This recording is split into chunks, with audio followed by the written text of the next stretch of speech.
બેસો.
ઓમ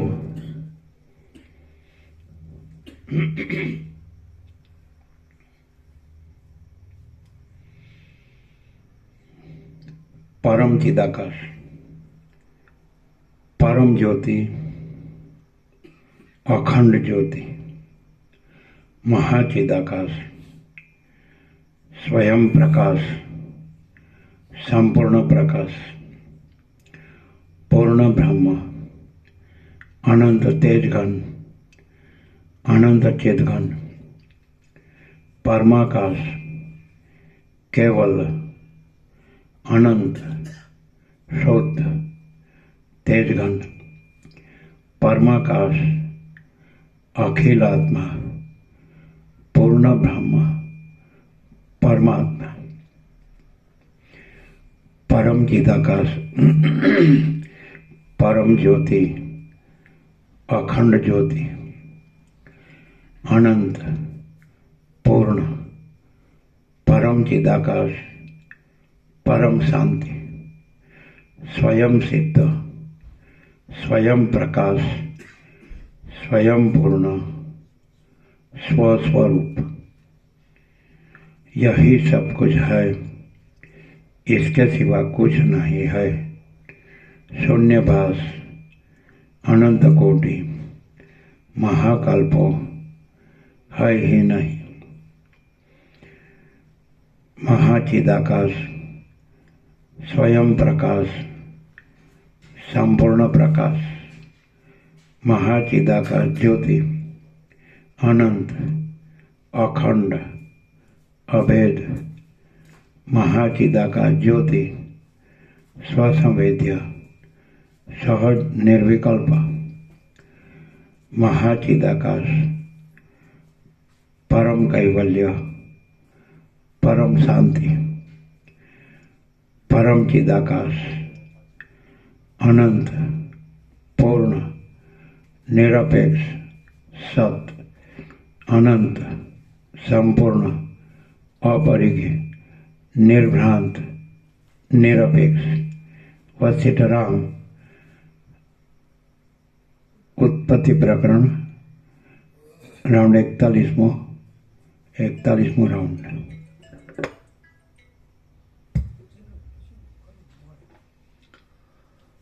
आद्य परब्रह्म सद्गुरु देव की जय।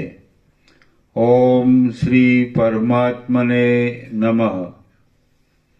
सदग्रंथों शिरोमणि श्री योग वासिष्ठ महारामायण उत्पत्ति प्रकरण सर्ग 112 पेज नंबर 378। ચિત્ત ક્ષયના ઉપાયનું અને વાસના ત્યાગનું વર્ણન। આ 112મા સર્ગમાં ચિન્માત્ર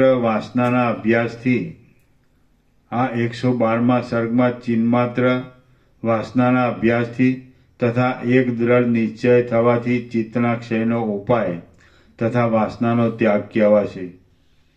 વશિષ્ઠ બોલ્યા, હે રામ, તીવ્ર વેગવાળું મન જે પદાર્થમાં જેવી જેવી ઈચ્છા કરે છે તે પદાર્થમાં તેવી ઈચ્છિત વસ્તુને તે જોઈ શકે છે। હે સૌમ્ય, જળમાં પરપોટાની પંક્તિ નિમિત્ત વિના પણ સ્વભાવથી જ ઉત્પન્ન થઈને પાછી નાશ પામે છે, તેવી રીતે મનનું તીવ્ર વેગપણું ઉત્પન્ન થઈને પાછું નાશ પામે છે। હિમમાં શીતળતાનો તથા કાજળમાં કાળાશનો ધર્મ રહેલો છે, તેવી રીતે તીવ્ર વેગવાળી ચપળતા એ મનનું રૂપ છે।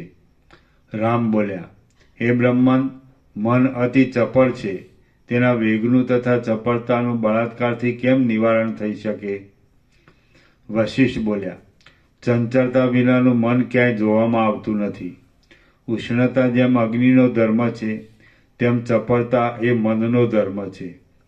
જગતના કારણરૂપ એવી માયાથી યુક્ત તે ચૈતન્યમાં જે ચંચળ સ્પંદ શક્તિ રહેલી છે, તે જગતના આડંબરરૂપ માનસી શક્તિ છે, એમ તમે સમજો।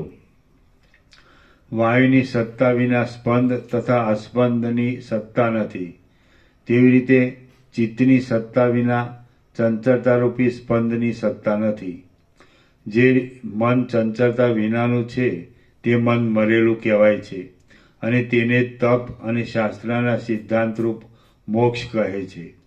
મનનો લય થવાથી દુઃખની શાંતિ થાય છે, અને મનનું મનન થવાથી પરમ દુઃખની પ્રાપ્તિ થાય છે। ઉત્પન્ન થયેલો ચિત્તરૂપી રાક્ષસ દુઃખ પેદા કરે છે, માટે સુખ તથા અનંત આનંદ યા શાંતિ સારું તેને પ્રયત્નથી પાડી નાખો।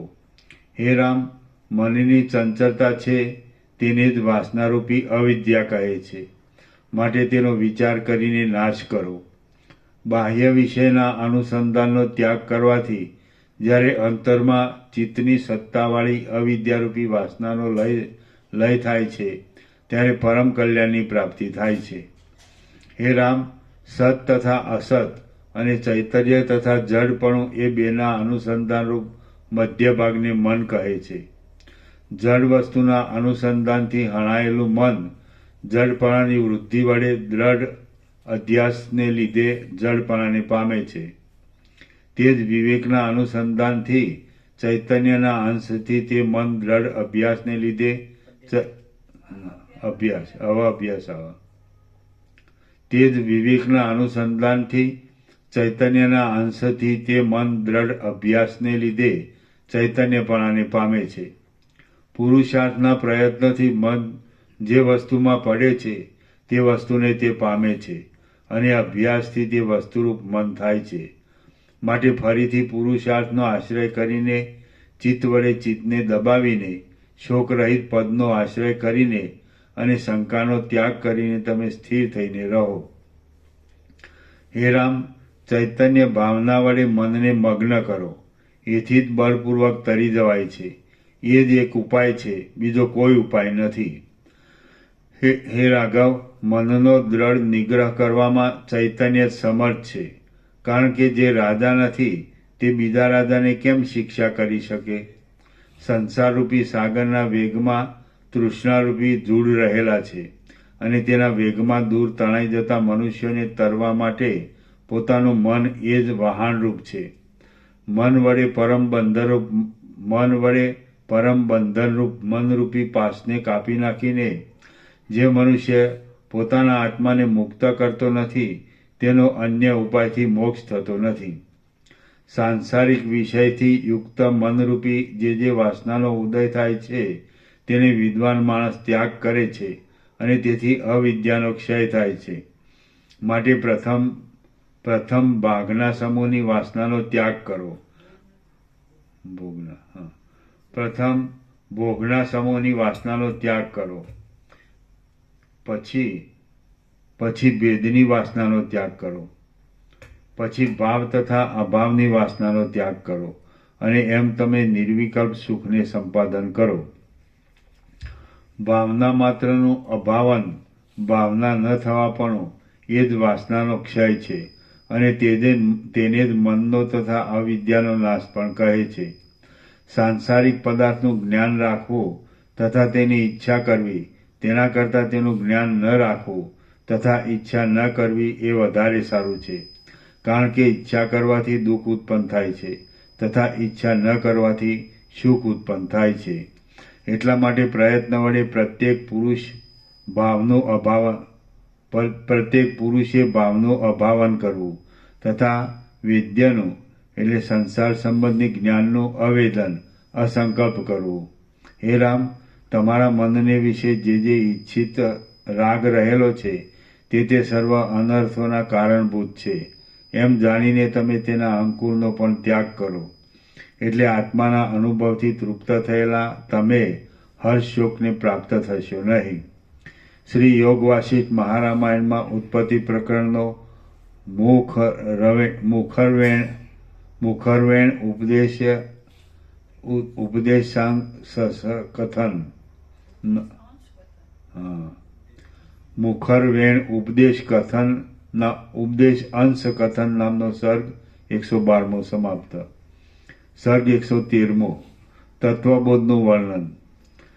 આ 113મા સર્ગમાં સર્વદુષ વાસનાને કાપનાર વિવિધ વિચારોથી યુક્ત તથા દ્વૈતનું મિથ્યાપણું દ્રઢ કરનાર તત્વબોધનું વર્ણન કરવામાં આવશે. વશિષ્ઠ બોલ્યા, હે રાઘવ, બે ચંદ્રની ભ્રાંતિની પેઠે મિથ્યા ઉદય પામેલી વાસનાનો ત્યાગ કરવો ઘટે છે. એ અવિદ્યારૂપી વાસના મિથ્યા છે, છતાં અજ્ઞાની માણસમાં સત્ય હોય તેમ રહેલી છે. પણ સારા જ્ઞાની માણસમાં તેનો સંભવ કેમ જ ઘટે? માટે હે રામચંદ્રજી, તમે અજ્ઞાની ન થાઓ, જ્ઞાની થાઓ અને સારી રીતે વિચાર કરો. આકાશમાં બીજો ચંદ્ર છે જ નહીં, પણ ભ્રાંતિથી જણાય છે. મોજાની પરંપરાથી વિસ્તારવાળા જળમાં જળ વિના બીજી વસ્તુ નથી, તેવી રીતે પરમ તત્વ વિના વસ્તુ તથા અવસ્તુ કાંઈ પણ નથી. ભાવ તથા અભાવ વિકલ્પ વિના થયા નથી અને તે અસતમય છે. માટે નિત્ય તથા શુદ્ધ આત્મા વિશે તેનો આરોપ કરો નહીં. તમે કરતા નથી, તે છતાં ક્રિયામાં મમતા કેમ રાખો છો? એક જ વસ્તુ સત્ય છે, માટે કોણ કઈ વસ્તુને કેવી રીતે કરે છે? સર્વ મિથ્યા છે, માટે કોઈ પણ કંઈ કરતું નથી. હે પ્રાજ્ઞ, તમે અકર્તાના પણ અભિમાની થાઓ નહીં, કારણ કે હે નિષ્પાપ, અકર્તાના અભિમાનથી પણ કોઈ વસ્તુ સિદ્ધ કરવાની નથી. માટે તમે સ્વસ્થ થઈને રહો. હે રઘુવર, તમારામાં અભિમાનનો અભાવ છે અને તમને કાર્યમાં આસક્તિ નથી. આથી તમે અકર્તા છો, કરતા નથી. વળી તમારામાં અકર્તાનું પણ અભિમાન નથી, તેમજ તમને અકર્તાપણામાં પણ આસક્તિ નથી. તેથી તમે કરતા છો. આ પ્રમાણે જો કે તમને કર્તાપણું પ્રાપ્ત થયું, તો પણ સાધારણ લૌકિક કર્તાને જે પ્રમાણે ભ્રમ થાય છે તે પ્રમાણે તમને ભ્રમ થવાનો સંભવ નથી. સાચી વસ્તુનું ગ્રહણ કરવું તથા મિથ્યા વસ્તુનો ત્યાગ કરવો જોઈએ. હવે કર્મના જે ફળ છે તે સત્ય છે એમ માની તેમાં મનુષ્યને ગ્રહણ કરવાની આસક્તિ થાય છે. માટે મનુષ્યને કર્મમાં આસક્તિ થવી ઘટે છે. પણ ખરું જોતા આ અખિલ ઇન્દ્રજાળ માયામય તથા મિથ્યા છે, ત્યારે તેમાં આસ્થા તથા ત્યાગ કરવાની તેમજ ગ્રહણ કરવાની દ્રષ્ટિ કેમ જ ઘટે? અવિદ્યા છે તે સંસાર બીજની કણિકા છે અને તે મિથ્યા છે, છતાં તે વૃદ્ધિ પામેલી છે. એ વાસનારૂપી અવિદ્યા બ્રહ્માંડ પર્યંત સાર વિનાની છે તથા સંસારના આરંભના ચક્રરૂપ છે. તેમજ તે અવિદ્યા ચિત્તને મોહ પમાડનારી છે. અવિદ્યારૂપી વાસના મનોહર વાંસની લતાની જેમ અંદરથી પોલી છે તથા સાર રહિત છે. નદીના તરંગની પંક્તિની પેઠે તેને ઉપરથી કાપી નાખવા છતાં મૂળથી કાપ્યા વિના તેનો નાશ થતો નથી. કોઈ તેને હાથથી પકડવા જાય તો પણ તેનું ગ્રહણ થતું નથી. પાણીના ઝરણાના મોજા કોમળ હોય છે તો પણ કાંઠાના ઝાડને ઉખેડી નાખે છે. એવી રીતે અવિદ્યા કોમળ છે છતાં તીક્ષ્ણ અણીવાળી છે. મૃગતૃષ્ણાની નદી જળથી યુક્ત તથા તરંગવાળી દેખાય છે, પણ તે સ્નાન કરવાના તથા પાણી પીવાના ઉપયોગમાં આવતી નથી. તેવી રીતે અવિદ્યા કાર્ય કરવામાં સમર્થ જણાય છે તો પણ સત્ય પુરુષાર્થમાં તે ઉપયોગી નથી. અવિદ્યાના પ્રસાદથી કેટલાક વાંકા, કેટલાક સ્પષ્ટ, કેટલાક લાંબા, કેટલાક ટૂંકા, કેટલાક સ્થિર અને કેટલાક ચલ, એ પ્રમાણે સર્વ પદાર્થો ભિન્ન ભિન્ન છે. અવિદ્યા અંદરથી શૂન્ય છે તો પણ સારવાળી હોય એમ જણાય છે. તે કોઈ ઠેકાણે રહેલી નથી તો પણ સર્વ સ્થળે દેખાય છે. પોતે જળ છે છતાં ચૈતન્ય રૂપે રહીને મનને ચંચળ કરે છે. તે એક નિમેષ પણ રહેતી નથી છતાં સ્થિર છે એવી શંકાને પેદા કરે છે. તે એક નિમેષ પણ રહેતી નથી છતાં સ્થિર છે એવી શંકાને પેદા કરે છે. તેનો જ્વાળાના જેવો શુદ્ધ વર્ણ જણાય છે તો પણ તે કાળી મેષ જેવી મલિન છે. પરમાત્માના પ્રસાદથી જો કે નૃત્ય કરે છે તો પણ પરમાત્માનો સાક્ષાત્કાર થવાથી તેનો નાશ થાય છે. નિર્મળ પ્રકાશમાં તે કરમાઈ ગયેલી દેખાય છે તો પણ તે અંધકારમાં શોભે છે. તે શુષ્ક કાંતિવાળી છે છતાં મૃગતૃષ્ણની જેમ મિથ્યા પ્રતીતિવાળી છે અને અનેક પ્રકારના વર્ણવાળી છે. તે અવિદ્યા વાંકી છે, વિષમયી છે, પાતળી છે, કોમળ છે અને સંકટના હેતુરૂપ હોવાથી કર્કશ છે. તે સ્ત્રી જેવી ચંચળ છે, લંપટ છે, તૃષ્ણારૂપ છે અને કાળી સાપણ જેવી છે. સ્નેહ તેલ, સ્નેહનો ક્ષય થવાથી દીવાની શિખાનો ક્ષય થાય છે, તેવી રીતે અવિદ્યામાં પણ સ્નેહ રાગ ન રાખવાથી તેનો ક્ષય થાય છે. કોરા સિંદૂરની અર્ચા પોતે રાગવતી એટલે રાતી હોવાથી સ્નેહ વિના સિંદૂરમાં ઘી અથવા તેલ મેળવ્યા વિના પણ શોભે છે. તેવી રીતે અવિદ્યામાં સ્નેહ એટલે રાગ રાખવાથી તે શોભે છે. વીજળીની પેઠે અવિદ્યાનો પ્રકાશ ક્ષણિક છે તથા ચંચળ છે. વીજળીને જેવી રીતે જળનો આશ્રય છે તેવી રીતે અવિદ્યાને જળનો આશ્રય છે. તે વીજળીના જેવી વાંકી તથા મુગ્ધને ત્રાસ ઉત્પન્ન કરનારી છે. વળી વીજળીની પેઠે પ્રયત્નથી પણ તે પકડાતી નથી. તે પકડવાથી દાહ કરે છે. ક્ષણવારમાં ઉત્પન્ન થઈને તે પાછી લય પામી જાય છે અને શોધવાથી પણ હાથમાં આવતી નથી. જે કાળ એટલે કૌંસમાં ઋતુમાં જે પુષ્પો ઉત્પન્ન થવા ન જોઈએ તે કાળમાં જો તે થાય તો તે રમણીય છતાં ઉત્પાદ કરનાર હોવાથી અનર્થરૂપ છે. તેવી રીતે પ્રાર્થના ન કર્યા છતાં પાસે આવેલી તે અવિદ્યા રમણીય હોવા છતાં પણ અનર્થરૂપ છે. ભ્રમ કરનારી તે અવિદ્યાનું અત્યંત વિસ્મરણ થવાથી તે અતિ સુખરૂપ લાગે છે, પણ પાછો તેનો તર્કથી વિચાર કરવાથી દુષ્ટ સ્વપ્નની જેમ તે ભય આપે છે. અવિદ્યા પોતાના પ્રતિભાસ માત્રથી જ મુહૂર્ત માત્રમાં 3 જગતને ઉત્પન્ન કરીને ધારણ કરે છે તથા લય કરે છે. અવિદ્યાએ લવણ રાજાને એક મુહૂર્તમાં ઘણા વર્ષનો અનુભવ કરાવ્યો તથા હરિશ્ચંદ્ર રાજાને એક રાત્રિમાં 12 વર્ષનો અનુભવ કરાવ્યો. કાંતાના સુખમાં આનંદ માનનાર માણસોને કાંતાનો વિયોગ થાય ત્યારે અવિદ્યાના પ્રસાદથી એક રાત્રિ 1 વર્ષની થઈ પડે છે. અવિદ્યાને લીધે જેને ભ્રમ થાય છે તેવા માણસને સુખના વખતમાં લાંબો કાળ ક્ષણવારમાં ચાલ્યો જાય છે તથા દુઃખના વખતમાં થોડો કાળ પણ લાંબો થઈ પડે છે. પ્રકાશરૂપી કાર્યમાં જેવી રીતે દીવાને કરતાપણું છે તેવી રીતે સંસારની પ્રવૃત્તિઓમાં અવિદ્યાની સત્તાથી લોકને કરતાપણું છે, પણ વાસ્તવિક રીતે કરતાપણું નથી. ચિત્તમાં રહેલી સ્ત્રી નિતમ તથા સ્તન વગેરે અવયવથી યુક્ત હોય તો પણ તે સ્ત્રી ધર્મમાં કામ આવતી નથી. તેવી રીતે વાસનારૂપી અવિદ્યા કોઈ પણ કામમાં ઉપયોગી નથી. એ અવિદ્યા મનોરાજ્યની પેઠે આકારવાળી છે છતાં અસત્ય છે. તે લાખો શાખાવાળી છે છતાં તે પરમાર્થમાં ઉપયોગી નથી. અરણ્યમાં ઉત્પન્ન થયેલી મૃગ તૃષ્ણારૂપી નદી મૃગને મોહ પમાડે છે. તેવી રીતે અનેક પ્રકારના આડંબરવાળી અવિદ્યા મુગ્ધ માણસને મોહ પમાડે છે, પણ જ્ઞાનીને મોહ પમાડતી નથી. પાણીમાં પેદા થયેલી પરપોટાની હારની જેમ અવિદ્યા પણ નાશાત્મક છે તથા તેનો પ્રવાહ નિત્ય છે. તે જડ છતાં ચંચળ આકારવાળી છે અને ઝાકળની પેઠે તે હાથમાં આવતી નથી. રજોગુણના ફેલાવાથી રજવાળી થયેલી તે અવિદ્યા ડામરની જેમ પ્રસરે છે તથા કલ્પાંતના પવનની પેઠે બળાત્કારથી પૃથ્વીનું આક્રમણ કરે છે.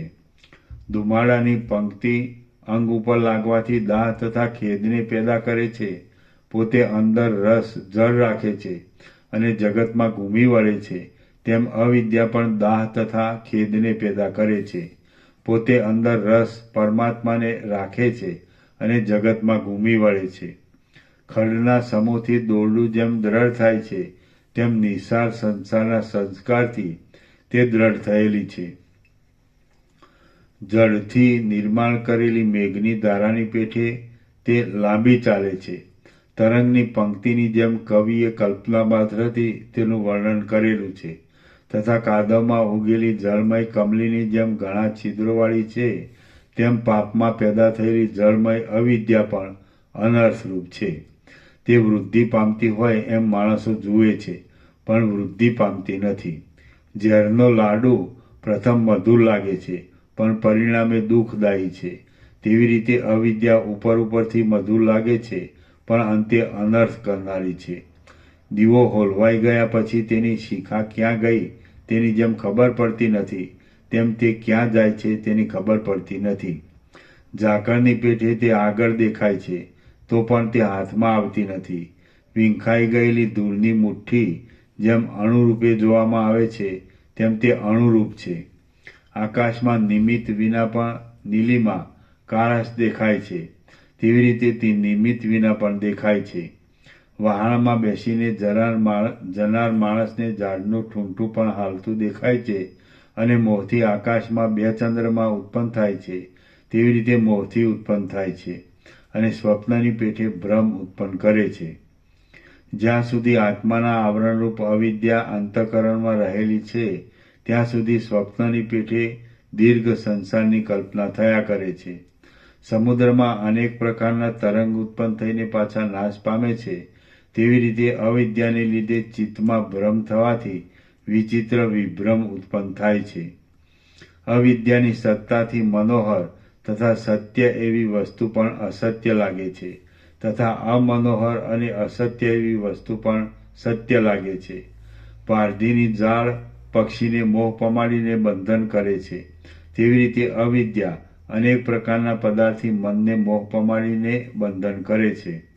કરુણા જરતી નેત્રવાળી ગૃહિણીની જેમ તથા દૂધ ટપકતા સ્તનવાળી જનનીની જેમ એ અવિદ્યા આનંદ પણ ઉત્પન્ન કરે છે.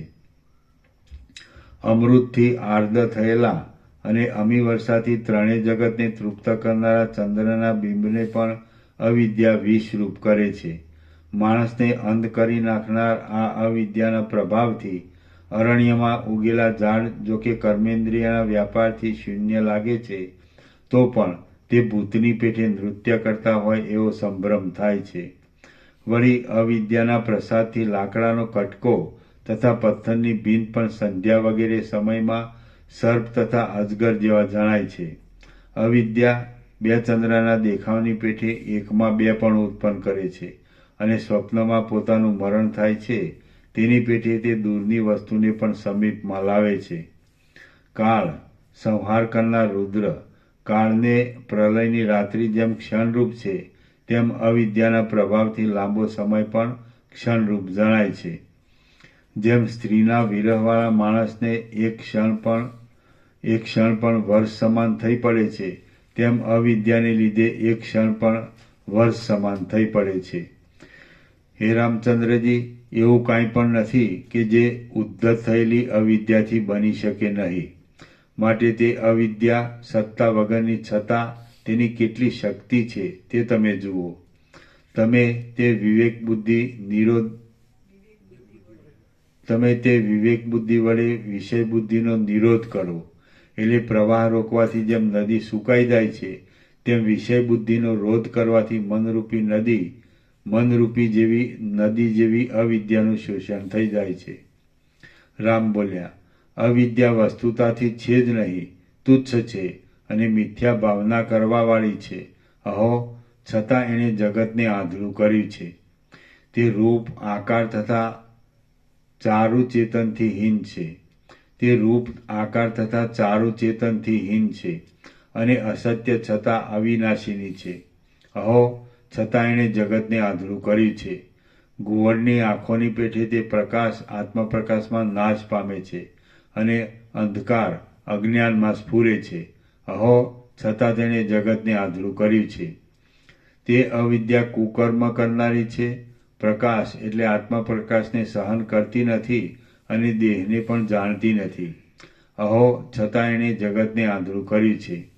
તે દીન આચારવાળી તથા પ્રાકૃત મનુષ્યની સ્ત્રીરૂપ છે અને અસત્ય તથા તમ એટલે અંધકારથી પણ તિરોધાન ન થાય, ઢંકાય નહીં તેવી છે. અહો, છતાં એણે જગતને આંધળું કર્યું છે. તે અનંત દુઃખથી વ્યાકુળ છે, નિરંતર મરેલા જેવી છે અને બંધન રહિત છે. અહો, છતાં તેણે જગતને આંધળું કર્યું છે. તે કામ અને ક્રોધથી સ્થૂળ અંગવાળી છે, તમોગુણના પ્રસારથી વાંકી છે અને જ્ઞાનનો ઉદય થવાથી નાશ પામે એવી છે. અહો, છતાં એણે જગતને આંધળું કર્યું છે. તે પોતામાં આંધળા થઈ ગયેલા મૂળ માણસના સ્થાનરૂપ છે, જડ છે, જડપણાથી જીર્ણ થઈ ગયેલી છે અને દીર્ઘ દુઃખનો પ્રલાપ કરનારી છે. અહો, છતાં એણે જગતને આંધળું કર્યું છે. વળી તે પુરુષની આસક્તિથી સંગ કરનારી છે, અનેક પ્રકારની વિષયકલ્પનાથી ક્રિયાથી પુરુષમાં અનુરાગવાળી છે અને પોતાની અસત ભ્રાંતિમાં દોડ્યા કરનારી છે. અહો, છતાં એણે પુરુષને આંધળો કર્યો છે. પુરુષ તેના ઉપર નજર કરે તે પણ તે સહન કરવાને સમર્થ નથી અને પોતે આવરણરૂપ છે. અહો, છતાં એણે પુરુષને આંધળો કર્યો છે. તેમાં ચેતન છે જ નહીં અને અનિષ્ટ છતાં તે નાશ પામે છે. અહો, એવી ક્રૂર અવિદ્યારૂપી સ્ત્રીએ પુરુષને આંધળો કર્યો છે. માટે હે પ્રભુ, અનંત દુષ્ટ ભ્રમોનો વિલાસ કરનારી તથા ક્ષય ઉદયથી યુક્ત જન્મ મરણના દુઃખ આપનારી અને મનોગુહારૂપી ઘરમાં બંધાયેલી એ અવિદ્યારૂપી વિષમ વાસનાનો કયા ઉપાયથી નાશ થાય? શ્રી યોગ વાસિષ્ઠ મહારામાયણમાં ઉત્પત્તિ પ્રકરણનો અવિદ્યા વર્ણન નામનો સર્ગ 113મો સમાપ્ત. સર્ગ 114મો અવિદ્યા ક્ષયનો ઉપાય વગેરે. આ 114મા સર્ગમાં અવિદ્યાના ક્ષયનો ઉપાય, આત્માનું દર્શન, શુદ્ધ આત્માનું સ્વરૂપ તથા અસંકલ્પથી વાસનાનો ક્ષય થાય છે એટલું કહેવામાં આવશે. રામ બોલ્યા, હે બ્રહ્મન, આ અવિદ્યાના વૈભવથી ઉત્પન્ન થયેલો પુરુષનો મોટો તથા ગાઢ અંધકાર કેવી રીતે નાશ પામે? વશિષ્ઠ બોલ્યા, હે રામ, સૂર્યના કિરણોથી જેવી રીતે હિમકણનો નાશ થાય છે તેવી રીતે આત્માના અવલોકનથી અવિદ્યાનો નાશ થાય છે. જ્યાં સુધી અવિદ્યાનો નાશ કરનારી અને મોહનો ક્ષય કરનારી આત્મવિદ્યા ઉત્પન્ન થઈ નથી ત્યાં સુધી અવિદ્યા દેહાભિમાની જીવને મહાન દુઃખરૂપી કાંટાઓથી ભરેલી સંસારરૂપી પર્વતખીણમાં ઝોલા ખવડાવે છે. હે રામ, છાયાને જ્યારે તડકાનો અનુભવ કરવાની ઈચ્છા થાય છે ત્યારે છાયાનો નાશ થાય છે. તેવી રીતે અવિદ્યાને જ્યારે પરમાત્માના દર્શનની ઈચ્છા થાય છે ત્યારે અવિદ્યાનો નાશ થાય છે. જ્યારે 12 સૂર્ય સમૂહનો સર્વ દિશામાં ઉદય થાય છે ત્યારે છાયાનો લય થઈ જાય છે. તેવી રીતે આત્માનો બોધ થાય છે ત્યારે અવિદ્યાનો લય થાય છે. હે રાઘવ, ઈચ્છા છે તે જ અવિદ્યા છે અને ઈચ્છાનો નાશ એ જ મોક્ષ છે. આવી રીતે અસંકલ્પ માત્રથી સિદ્ધ થવાય છે. મનરૂપી આકાશમાં વાસનારૂપી રજનીનો નાશ થવાથી જ્યારે ચૈતન્યરૂપી સૂર્યનો ઉદય થાય છે ત્યારે શ્યામતા ઓછી થઈ જાય છે. સૂર્યના ઉદયથી રાત્રિનો નાશ થાય છે તેવી રીતે વિવેકના ઉદયથી અવિદ્યા ક્યાંય લય પામે છે. બાળકને સંધ્યાકાળ સમયે બળાત્કારથી ભૂતનો સંકલ્પ દ્રઢ થાય છે તેવી રીતે ચિત્તને દ્રઢ વાસના વડે બંધનનો દ્રઢાવ થાય છે. રામ બોલ્યા, હે બ્રહ્મન, જે કાંઈ આ દ્રશ્ય છે તે અવિદ્યા છે અને તે આત્મવિદ્યાથી નાશ પામે છે, તો તે આત્માનું સ્વરૂપ કેવું છે? વશિષ્ઠ બોલ્યા, જેને વિષયની વ્યાપ્તિ નથી, જે સામાન્ય રીતે સર્વ સ્થળે રહેનાર છે, જે અવિદ્યાથી રહિત છે અને જેનું કોઈથી વર્ણન થતું નથી, તે આત્મા તથા પરમેશ્વર કહેવાય છે. હે અનગ, બ્રહ્માથી આરંભ કરી સ્તંભ સુધી તૃણ વગેરે જગતમાં જે પદાર્થ છે તે સર્વ નિરંતર આત્મારૂપ છે, પણ અવિદ્યારૂપે નથી. આ સર્વ જગત બ્રહ્મરૂપ જ છે, નિત્ય છે, ચૈતન્ય ઘન છે અને અક્ષત છે. તેમાં કાંઈ પણ બીજી કલ્પના ઘડતી નથી. આ 3 જગતમાં કોઈનો જન્મ પણ નથી, તેમ મરણ પણ નથી, તેમજ ભાવ અને વિકારની કાંઈ સત્તા પણ નથી. માત્ર પરમાત્માના આભાસરૂપ સામાન્ય અક્ષત તથા અવિદ્યાના આવરણથી રહિત ચૈતન્ય માત્ર છે. આ પ્રમાણે નિત્ય શુદ્ધ ચૈતન્ય માત્ર નિરુપદ્રવ, શાંત, સમાન તથા નિર્વિકાર પરમાત્માને વિશે આવરણ સહિત અવિદ્યા સંકલ્પ કરીને દોડે છે અને તેની વિક્ષેપ શક્તિથી જે ઉત્પન્ન થાય છે તેને મન કહે છે. જળમાંથી જેમ લહરી ઉત્પન્ન થાય છે તેમ સર્વશક્તિવાળા તે મહાત્માના મનમાંથી અનેક પ્રકારના વિભાગની કલ્પના કરવામાં ઉત્પન્ન થાય છે. પરમાત્મા એક છે, શાંત છે અને સર્વ સ્થળે વિસ્તાર પામેલા છે. તેમને વિશે આ સંસ્કૃતિ એટલે જન્મ મરણ છે જ નહીં. એ સંસ્કૃતિ તો સંકલ્પ માત્રથી સિદ્ધિ પામી છે. એથી આ સંસાર સંકલ્પથી સિદ્ધ છે તથા અસંકલ્પથી તેનો નાશ છે. અગ્નિ વાયુથી ઉત્પન્ન થાય છે અને વાયુથી જ નાશ પામે છે. ભોગ તથા આશાના રૂપને પામેલી તે અવિદ્યા પુરુષના ઉદ્યોગથી સિદ્ધ થયેલા અસંકલ્પ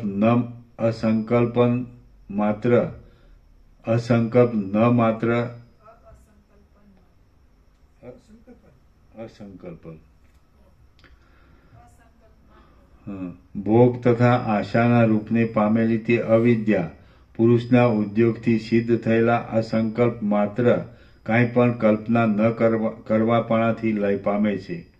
હું બ્રહ્મ નથી એવો દ્રઢ સંકલ્પ કરવાથી બંધન થાય છે અને સર્વ બ્રહ્મરૂપ જ છે એવા દ્રઢ સંકલ્પથી મુક્ત થવાય છે. સંકલ્પ એ જ બંધન છે અને અસંકલ્પ એ જ મુક્તિ છે. માટે સંકલ્પને જીતીને જેમ ઈચ્છામાં આવે તેમ કરો. જેમ સોનાના કમળવાળી વિદુર પર્વતમાંના ચપળ ભ્રમવાળી દિશાના મધ્યભાગને ગંધયુક્ત કરનારી અને પોતાના મૃણાલરૂપી ભૂતમંડળ વડે ચંદ્રના પ્રકાશના કિરણમંડળને પણ હસી કાઢનારી કમલીની આકાશમાં છે જ નહીં. એ અસત્ય છે, છતાં બાળક પોતાના મનના વિલાસ માટે તે સત્ય હોય તેવી કલ્પના કરે છે. તે જ પ્રમાણે સંસારરૂપી બંધનમાં બાંધનારી અવિદ્યા પણ વિકલ્પની ઝાડ માત્ર છે. તે અસત્ય છે, છતાં અજ્ઞાની માણસ તે સત્ય હોય તેવી કલ્પના કરે છે અને તેને દ્રઢ રીતે વળગી રહે છે. બાકી એ ચપળા કશું જ સુખ આપનારી નથી. હું દુબળો છું, દુઃખી છું અને હાથ પગથી યુક્ત છું એવી રીતની ભાવનાના વ્યવહારથી બંધન થાય છે. પણ હું દુઃખી નથી, મારે દેહ નથી અને મને બંધન નથી એવી ભાવનાના વ્યવહારથી મુક્ત થવાય છે. હું દેહમાં રહેલા માંસરૂપ નથી તેમ હાડકારૂપ પણ નથી અને હું દેહથી પર છું એવો જેને નિશ્ચય થાય છે તેની અવિદ્યા ક્ષીણ થાય છે એમ કહેવાય છે. આકાશમાં શ્યામતા જોવામાં આવે છે પણ તે વાસ્તવિક રીતે હોતી નથી. છતાં પૃથ્વીમાં રહેનાર કેટલાક માણસો પોતાના સંકલ્પથી કલ્પના કરે છે કે ઊંચા વધેલા મેરુ પર્વતના નીલમણિમય શિખરોની કાંતિ ચારે બાજુ વિસ્તાર પામી છે. તે જ આકાશમાં શ્યામતા રૂપે જણાય છે. વળી બીજા કેટલાક માણસો કલ્પના કરે છે કે આકાશ સૂર્યના કિરણોના વિસ્તારથી પણ ઘણે ઊંચે દૂર છે અને ત્યાં સૂર્યનો પ્રકાશ પણ પહોંચતો નથી, તેથી આ શ્યામતા રહે છે. એ જ પ્રમાણે હે રાઘવ, અજ્ઞાની માણસે આ અવિદ્યાથી કલ્પના કરી છે પણ એ જ્ઞાનીએ કરેલી કલ્પના નથી. રામ બોલ્યા, હે બ્રહ્મન, આકાશમાં જે શ્યામતા જોવામાં આવે છે તે મેરુ પર્વતના શિખરોના નીલમણિની પણ છાયા નથી. તેમ સૂર્યનો પ્રકાશ ન પહોંચવાના કારણથી અંધકાર રહે છે એમ પણ નથી. ત્યારે તે શ્યામતા સાથી થયેલી છે તે કહો. વશિષ્ઠ બોલ્યા, આકાશ શૂન્ય છે, તેમાં તેના ગુણની પેઠે રહેલી શ્યામતા વાસ્તવિક રીતે નથી. જો તે શ્યામતા મેરુ પર્વતના નીલમણિની છાયા હોય તો એકલી શ્યામતા જ નહીં પણ તે સાથે પર્વતમાં પેદા થયેલા અન્ય રત્નની પ્રભા પણ તેમાં પડવી જોઈએ. પણ શ્યામતા વિના બીજા રત્નની પ્રભા નજરે નથી આવતી, માટે તે મેરુ પર્વતની છાયા નથી. વળી બ્રહ્માંડ તેજોમય હોવાથી તથા તેજનું વ્યાપકપણું હોવાથી અને આકાશ બ્રહ્માંડને વિશે હોવાથી ત્યાં સૂર્યનો પ્રકાશ ન હોવાથી અંધકાર રહે છે એવો પણ સંભવ નથી. હે સુભાગી, માત્ર તે શ્યામતા કેવળ શૂન્ય વિસ્તારવાળી તથા જાણે અવિદ્યાની સખી હોય તેમ રહેલી છે. જ્યારે માણસની દ્રષ્ટિ પહોંચતી નથી ત્યારે નેત્રમાંથી જ અંધકાર ઉત્પન્ન થાય છે અને તે અંધકાર આકાશમાં શ્યામતારૂપ જણાય છે. માટે આ પ્રમાણે મનમાં જાણવામાં આકાશમાં કાળાશ પ્રત્યક્ષ દેખાય છે તો પણ તે કાળાશ નથી એવી બુદ્ધિ થાય છે. તેવી રીતે અવિદ્યા પ્રત્યક્ષ દેખાય છે તો પણ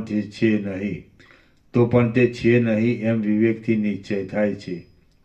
આકાશમાં કમલીની છે એવા સંકલ્પનો પણ જેમ ત્યાગ કરવો જોઈએ તેમ અવિદ્યાના સંકલ્પનો ત્યાગ કરવો જોઈએ. તે જ અવિદ્યાનો નિગ્રહ છે એમ વિદ્વાનો કહે છે અને આવી રીતે નિગ્રહ કરવામાં કાંઈ શ્રમ નથી. આકાશના વર્ણની પેઠે ઉત્પન્ન થયેલા જગતના બ્રહ્મનું સ્મરણ ન કરવું એ જ વધારે સારું છે. મારો નાશ થયો એવા સંકલ્પથી દુઃખ વડે મનુષ્યનો નાશ થાય છે અને હું જાગ્રત છું એવા સંકલ્પથી સુખની પ્રાપ્તિ થાય છે. સ્વપ્નનું દુઃખ વિરામ પામે છે એવા સંકલ્પથી હું જાગ્રત છું એવા સંકલ્પથી સુખની પ્રાપ્તિ થાય છે. સ્વપ્નનું દુઃખ વિરામ પામે છે. તેવી રીતે મૂઢપણાના સંકલ્પથી મન મૂઢપણાને પામે છે અને ઉદાર પ્રબોધના સંકલ્પથી મન ઉદાર પ્રબોધપણાને પામે છે. અવિદ્યાનું સ્મરણ કરવામાં તેનો ઉદય થાય છે અને તે નાશાત્મક હોવાથી તેના વિસ્મરણથી તેનો નાશ થાય છે. તે અવિદ્યા સર્વભાવને ઉત્પન્ન કરનારી છે, સર્વ પ્રાણીને મોહ કરનારી છે, પોતાનો નાશ થવામાં ભારવાળી છે અને આત્મા સ્વરૂપની પ્રાપ્તિ થવાથી તે નાશ પામનારી છે. જેવી રીતે રાજાની આજ્ઞાનો તેના સર્વ કારભારીઓ અંગીકાર કરે છે, તેવી રીતે મન જેવી ઈચ્છા કરે છે તે પ્રમાણે બીજી સર્વ ઇન્દ્રિયો પ્રવર્તે છે. એટલા માટે જે માણસ અંતઃકરણમાં બ્રહ્મ ભાવનામાં પોતાના મનથી વિષયો વિશે કાંઈ પણ અનુસંધાન કરતા નથી તે શાંતિ પામે છે. આ જગત પ્રથમ નહોતું, વર્તમાન કાળમાં પણ નથી, અને જે આ પ્રતીત થાય છે તે નિર્વિકાર બ્રહ્મ જ છે. માટે મનન કરવા યોગ્ય બીજા કોઈ પણ પદાર્થ જ નથી. માત્ર નિર્વિકાર અને આદિ અંતથી રહિત બ્રહ્મનું સ્વરૂપ છે. માટે પરમ પુરુષાર્થનો આશ્રય કરીને તમે પરમ બુદ્ધિથી ચિત્તમાંથી ભોગ તથા આશાની ભાવનાને મૂળમાંથી ઉખેડી નાખો. હજારો આશાના પાશથી ઉદય પામનાર તથા જરા અને મરણના કારણરૂપ એવો જે મોહ થાય છે તે માત્ર વાસનાથી જ થાય છે. મારા દીકરા, મારું ધન તથા આ હું અને આ મારું એ પ્રમાણે ઇન્દ્રજાળની રચનાથી વાસના જ નાચા કરે છે. જેવી રીતે વાયુ જળમાં તરંગરૂપી સર્પની કલ્પના કરે છે, તેવી રીતે વાસનાએ શૂન્ય શરીરમાં અંધકારરૂપી સર્પની કલ્પના કરી છે. જેવી રીતે વાયુ જળમાં તરંગરૂપી સર્પની કલ્પના કરે છે, તેવી રીતે વાસનાએ શૂન્ય શરીરમાં અહંકારરૂપી સર્પની કલ્પના કરી છે. પણ હે તત્વજ્ઞ, ખરું જોતા આત્મતત્વ વિના આ હું તથા મારું વગેરે કાંઈ પણ કલ્પના સત્ય નથી. દ્રષ્ટિ સૃષ્ટિથી જોવામાં આવતા આકાશ, પર્વત, સ્વર્ગ તથા નદી વગેરે સર્વ અવિદ્યાની જ વિચિત્રતા છે. અજ્ઞાનથી દોરીમાં સર્પની બુદ્ધિનો ઉદય થાય છે તથા જ્ઞાનથી નાશ થાય છે. તેવી રીતે અજ્ઞાનથી સંસારનો ઉદય તથા જ્ઞાનથી નાશ થાય છે. આકાશ, પર્વત, સમુદ્ર, પૃથ્વી તથા નદી એ સર્વ અવિદ્યાથી થયેલું છે, અને તે અવિદ્યા અજ્ઞાનીને થાય છે, પણ જ્ઞાનીને થતી નથી. તેથી જ્ઞાનીની દ્રષ્ટિએ તો આકાશ વગેરે સર્વ બ્રહ્મરૂપ જ છે.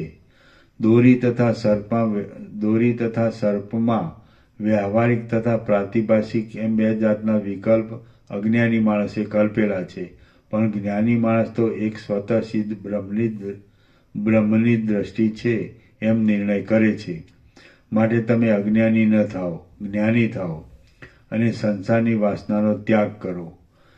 દેહ વિશે આત્મભાવની ભ્રાંતિ રાખીને તમે અજ્ઞાની માણસની પેટે શા માટે રોદણા રડો છો? હે રાઘવ, દેહ જડ તથા મૂંગો છે, તેની સાથે તમારે શું સંબંધ છે? એ દેહને માટે પરવશપણું રાખી તમે સુખ દુઃખે કરી પરાભવ પામો છો. કાષ્ઠ અને ગુંદર તથા બોર અને તેનું પાત્ર એ બે જોકે સાથે છે તો પણ એકબીજાને સંબંધ નથી.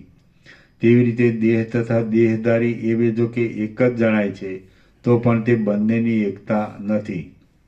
દમણને બાળી નાખવાથી દમણમાં રહેલા પવનનો નાશ થતો નથી, તેવી રીતે દેહનો નાશ થવાથી આત્માનો નાશ થતો નથી. હે રામ, હું દુઃખી છું તથા સુખી છું એમ માનવું એ માત્ર ભ્રાંતિ છે. માટે તે મૃગ તૃષ્ણારૂપ છે એમ જાણીને તેનો ત્યાગ કરો અને સત્ય વસ્તુનો આશ્રય કરો. અહો, આશ્ચર્ય છે કે બ્રહ્મરૂપી સત્ય વસ્તુને માણસ ભૂલી ગયા છે અને અવિદ્યારૂપી અસત્ય વસ્તુને સ્મરણમાં લઈ આવ્યા છે. માટે હે રામચંદ્રજી, એ અવિદ્યાને તમે અવકાશ આપો નહીં, કારણ કે અવિદ્યામાં ચિત્ત હરાવાથી આ સંસાર કષ્ટે કરીને પાર કરી શકાય એવો થઈ પડે છે. મિથ્યા અનર્થ ઉપજાવનારી, મનના મનનથી વૃદ્ધિ પામેલી, દુઃખ દેનારી અને મહામોહરૂપી ફળ આપનારી અવિદ્યા વડે અમૃતથી આર્દ્ર થયેલા ચંદ્રબિંબમાં પણ રૌરવ નરકની કલ્પના થાય છે, અને પછી દાહ તથા શોષ વગેરે નરકના દુઃખનો અનુભવ થાય છે. જળના કલ્લોલથી ભરેલા અને પુષ્પની સુગંધથી સિંચાયેલા તરંગોવાળા તળાવમાં પણ ઝાંઝવાભર્યો મરુદેશ જોવામાં આવે છે.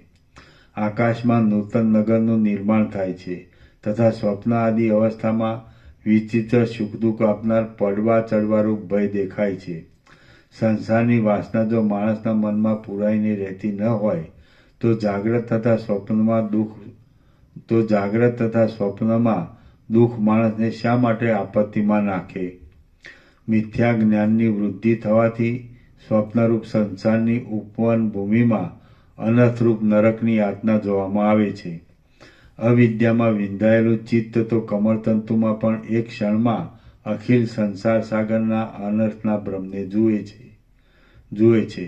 અવિદ્યામાં પરવશ થવાથી રાજ્યમાં રહેનાર માણસને પણ ચંડાળ સરખાને અયોગ્ય એવી દશા પ્રાપ્ત થાય છે.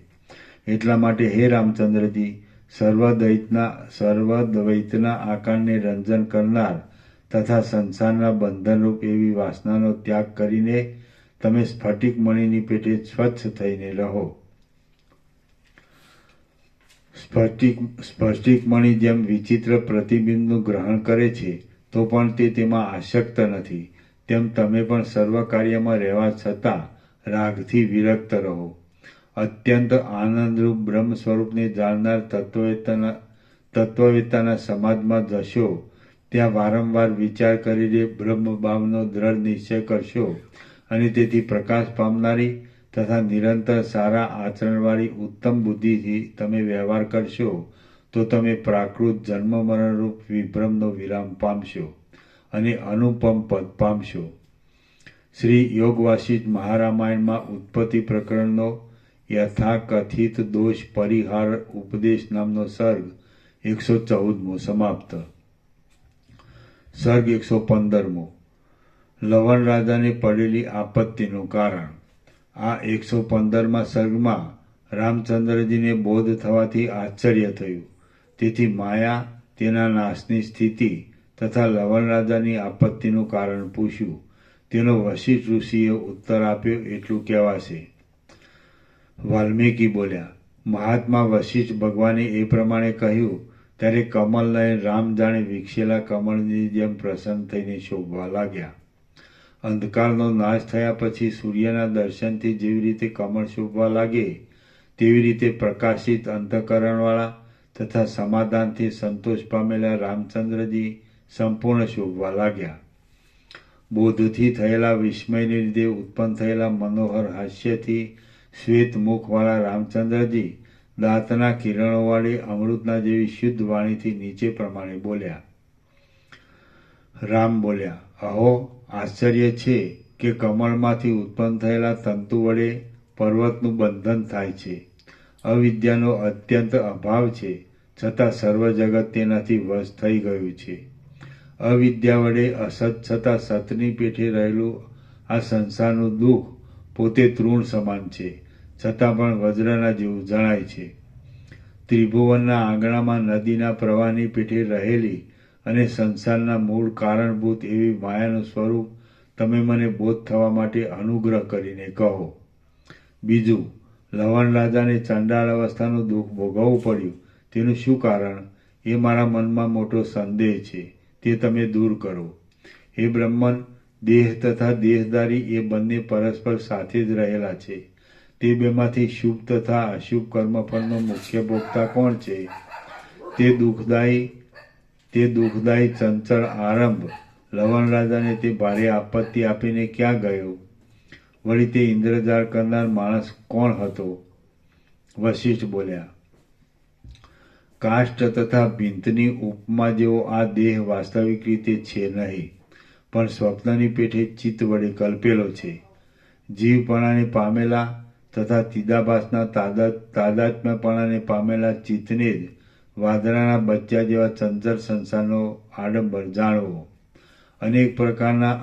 અનેક પ્રકારના આકારથી શરીરને ધારણ કરનાર દેહધારી કર્મફળને ભોગવનારો છે અને તેનો અહંકાર, મન તથા જીવ એવું નામ પડે છે. તે અજ્ઞાની જીવને સંસારના અનંત સુખ દુઃખ ભોગવવા પડે છે, પણ જ્ઞાનીને તે ભોગવવા પડતા નથી. તેમાં શરીરને પણ સુખ દુઃખ ભોગવવા પડતા નથી. જેણે અનેક પ્રકારની સંજ્ઞાથી કલ્પના કલ્પેલી છે એવું અપ્રબુદ્ધ અજ્ઞાની મન વિચિત્ર વૃત્તિને અનુસરી વિચિત્ર આકૃતિપણાને પામે છે. જ્યાં સુધી મન અજ્ઞાની છે ત્યાં સુધી તે મન નિદ્રાવાળું કહેવાય છે. તેથી તે સ્વપ્નમાં સંભ્રમ જુએ છે, પણ જાગ્રત થયા પછી મન તે સંભ્રમ જોતું નથી. અજ્ઞાનરૂપી નિદ્રાથી ક્ષોભ પામેલા જીવને જ્યાં સુધી બોધ થયો નથી ત્યાં સુધી તે દુઃખથી પણ ભેદન ન થાય એવા સંસારના આરંભને જુએ છે. દિવસના પ્રકાશથી વિકાસ પામતા કમળની જેમ બોધથી જાગૃત થયેલા મનનો સર્વ અંધકાર લય પામે છે. ચિત્ત, અવિદ્યા, મન, જીવ, વાસના તથા કર્માત્મા એવા નામથી કહેવાતો દેહધારી દુઃખનો ભોગતા છે. એવા નામથી કહેવાતો દેહધારી દુઃખનો ભોગતા છે. દેહ જડ છે તે દુઃખ ભોગવવાને યોગ્ય નથી, પણ દેહધારી જ અવિચારથી દુઃખ ભોગવે છે. ગાઢ અજ્ઞાનથી અવિચાર થાય છે અને અજ્ઞાન જ દુઃખનું કારણ છે. કોશેટો કરનાર કીડાની પેઠે જીવ એક અવિવેકરૂપી દોષ વડે શુભ તથા અશુભ ધર્મના વિષયપણાને પામેલો છે. અવિવેકરૂપી રોગથી બંધાયેલું તથા વિવિધ પ્રકારની વૃત્તિવાળું મન અનેક પ્રકારના આકારના વિહાર વડે ચક્રની પેટે ભમ્યા કરે છે. આ શરીરમાં રહેલું મન ઉદય પામે છે, રાડો પાડે છે, હિંસા કરે છે, ગમન કરે છે, નાચે છે અને નિંદા કરે છે, પણ શરીર કાંઈ કરતું નથી. જેવી રીતે ઘરમાં રહેલો ગૃહપતિ વિવિધ પ્રકારની ચેષ્ટા કરે છે પણ જડ ઘર કાંઈ કરતું નથી, તેવી રીતે દેહમાં રહેલો જીવ જ સંસારમાં ચેષ્ટા કરે છે પણ જડ દેહ કાંઈ કરતો નથી. સર્વ પ્રકારના સુખ દુઃખમાં તથા સર્વ પ્રકારની કલ્પનામાં મન છે તે જ કરતા છે અને મન છે તે જ ભોગતા છે.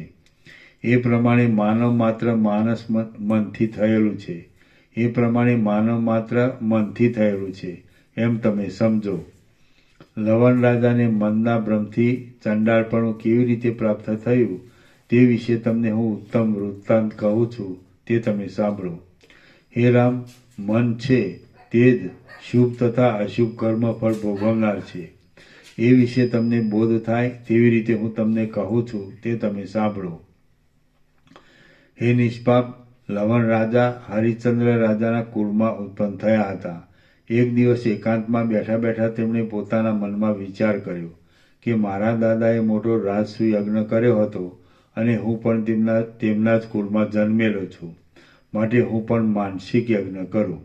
આ પ્રમાણે પોતાના મનમાં વિચાર કરીને તે રાજાએ આદરથી યજ્ઞની સામગ્રી એકઠી કરી અને રાજસુ યજ્ઞની દીક્ષામાં પ્રવેશ કર્યો. ત્યાર પછી તેણે ઋત્વિજોને બોલાવ્યા, સારા સારા મુનિઓની પૂજા કરી, દેવતાઓને નિમંત્રણ કર્યા અને અગ્નિમાં હોમ કર્યો. એવી રીતે પોતાના ઉપવનમાં ઈચ્છા પામેલા માનસિક યજ્ઞ કરતા અને દેવતા, ઋષિ તથા બ્રાહ્મણની પૂજા કરતા તેને 1 વર્ષ ચાલ્યું ગયું. ત્યાર પછી બ્રાહ્મણોને સર્વસ્વ દક્ષિણા આપીને રાજા સૂર્યાસ્ત સમયે પોતાના તે જ ઉપવનમાં જાગ્રત થયો, એટલે તેનો મનોરથ નિવૃત્ત થયો. આવી રીતે તે લવણ રાજાએ માનસિક રાજસુ યજ્ઞ કર્યો અને તેનું તેને સંપૂર્ણ ફળ મળ્યું. ફળની નીચે ટાંચ છે. રાજસુ યજ્ઞ કરનારને 12 વર્ષ સુધી મોટું દુઃખ ભોગવવું પડે છે, એમ હવે પછીના સર્ગમાં કહેવાશે. શરીરથી રાજસુ યજ્ઞ કરે તેના કરતાં માનસિક યજ્ઞ કરનારને 5 ગણું વધારે દુઃખ તથા 5 ગણું વધારે સુખ મળે છે. તે પ્રમાણે લવણ રાજાએ માનસિક યજ્ઞ કર્યો, તેથી 5 ગણું એટલે 60 વર્ષ સુધી તેને ચંડાળ દશાનું દુઃખ ભોગવવું પડ્યું.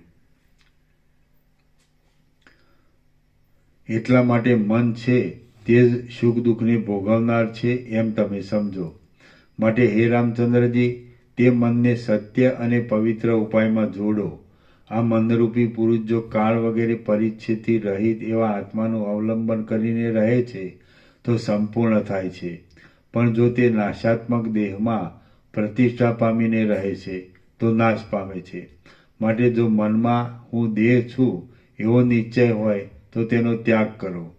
કમળખંડમાં સૂર્યનો પ્રકાશ પડે છે એટલે તે કમળોનો સંકોચ તેમનું જડપણું, કરમાઈ જવાપણું અને તેમના કોષની અંદરનો તથા બહારનો અંધકાર એ બધું નાશ પામે છે અને કમળ પ્રફુલ્લિત થાય છે.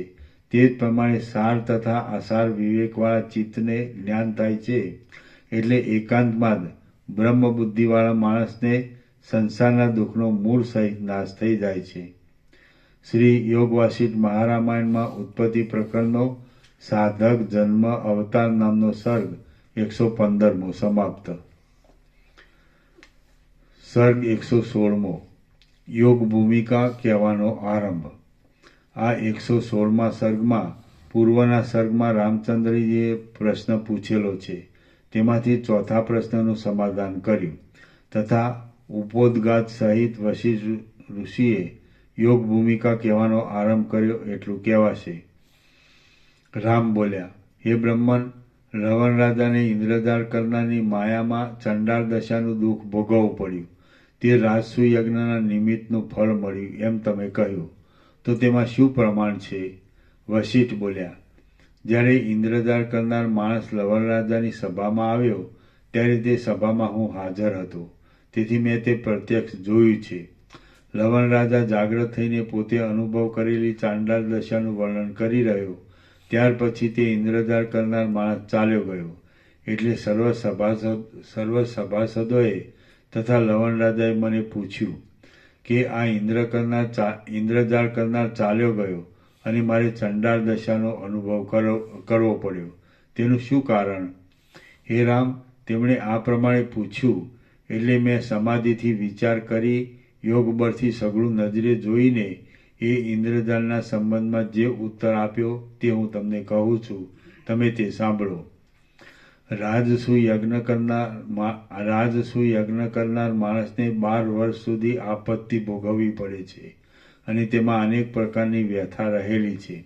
એટલા માટે હે રામ, આકાશમાંથી ઇન્દ્ર દેવતાએ એક દેવદૂતને લવણ રાજાને દુઃખ આપવા સારું ગારુડીકના વેશમાં તેની સભામાં મોકલ્યો હતો. તે દેવદૂત ઉપર પ્રમાણે રાજાને મહા આપત્તિનો અનુભવ કરાવ્યા પછી દેવતા તથા સિદ્ધગણથી સેવાયેલા આકાશ માર્ગમાં ચાલ્યો ગયો. એટલા માટે હે રામચંદ્રજી, આ જે મેં તમારી પાસે કહ્યું છે તે સર્વ મારી નજરે જોયું છે, તેથી તેમાં કાંઈ પણ સંદેહ નથી. મન છે તે જ વિલક્ષણ ક્રિયાને કરનાર તથા ભોગવનાર છે. તડકામાં જેમ હિમકણનો લય થાય છે તેમ મનરૂપી રત્નને હઠયોગથી ઘર્ષણ કરી, રાજયોગથી શોધન કરી અને વિવેક વડે નિર્વિકલ્પ સમાધિમાં લય કરીને તમે પરમ કલ્યાણ પામશો. ચિત્ત છે એ સકળ ભૂતનો આડંબર કરનાર અવિદ્યા છે એમ તમે સમજો. તે અવિદ્યા વિચિત્ર ઇન્દ્રજાળની જેમ રહેલી વાસનાના પરવશપણાથી આ જગતને ઉત્પન્ન કરે છે. જેવી રીતે વૃક્ષ અને તરુ એ બે શબ્દના અર્થમાં કાંઈ ભેદ નથી, તેવી રીતે અવિદ્યા, ચિત્ત, જીવ અને બુદ્ધિ એ શબ્દમાં કાંઈ ભેદ નથી. આ પ્રમાણે જાણીને તમે ચિત્તને કલ્પના રહિત કરો. ચિત્તના નિર્મળપણારૂપી એક સૂર્યબિંબનો ઉદય થવાથી કલંક સહિત વિકલ્પથી ઉત્પન્ન થયેલા દોષરૂપી અંધકારનો નાશ થશે. તે અંધકારનો નાશ થયા પછી એવું કાંઈ પણ નથી કે જે ન દેખાય, એવું કાંઈ પણ નથી કે જે પોતાનું ન થાય, એવું કાંઈ પણ નથી કે જેનો ત્યાગ ન થાય, અને એવું કાંઈ પણ નથી કે જેનું મારણ ન થાય. કારણ કે સર્વ પોતાનું છે અને સર્વ પારકું છે. સર્વ વસ્તુ સર્વદા સર્વરૂપ થાય છે, એ જ પરમાર્થ છે. જેવી રીતે માટીના કાચા પાત્રના સમૂહને પાણીમાં રાખવાથી તે એક રસરૂપ થઈ જાય છે, તેવી રીતે સર્વ દ્રશ્ય પદાર્થ તથા તેનો બોધ એ સગળું એક બ્રહ્મરસપણાને પામી જાય છે. રામ બોલ્યા, હે મહાત્મન, મનનો ક્ષય થવાથી સકળ દુઃખનો અંત થાય છે એમ આપે કહ્યું, પણ ચપળ વૃત્તિવાળા મનની અસત્તા કેવી રીતે થાય તે કહો. વશિષ્ઠ બોલ્યા, હે રઘુકુળચંદ્ર, મનને શાંત કરવા માટે હું તમને યુક્તિ કહું છું તે સાંભળો. તે જાણવાથી પરમાત્મામાં મનોવૃત્તિનો લય થશે. પ્રથમ મેં તમને કહ્યું છે કે સર્વ પ્રાણીની સાત્વિક, રાજસ અને તામસ એમ 3 પ્રકારની જાતિ છે. તેમાં પ્રથમ મનની કલ્પના વડે હું ચતુર્મુખ બ્રહ્મા સ્વરૂપ છું. હું ચતુર્મુખ બ્રહ્મા સ્વરૂપ છું એ પ્રમાણે કલ્પના બ્રહ્માને થઈ. એ બ્રહ્મ સત્ય સંકલ્પ હોવાથી જે સંકલ્પ કરે છે તે જુએ છે. તેથી જ આ ભુવન આડંબરની કલ્પના થયેલી છે. તેમાં જન્મ, મરણ, સુખ, દુઃખ તથા મોહ વગેરેની કલ્પના થયેલી છે. એ પ્રમાણે બ્રહ્માના એક દિવસ સુધી એ સર્વ રચના રહે છે. પછી જેમ તડકામાં રહેલી હિમકણિકાનો લય થાય છે તેમ આ ભુવન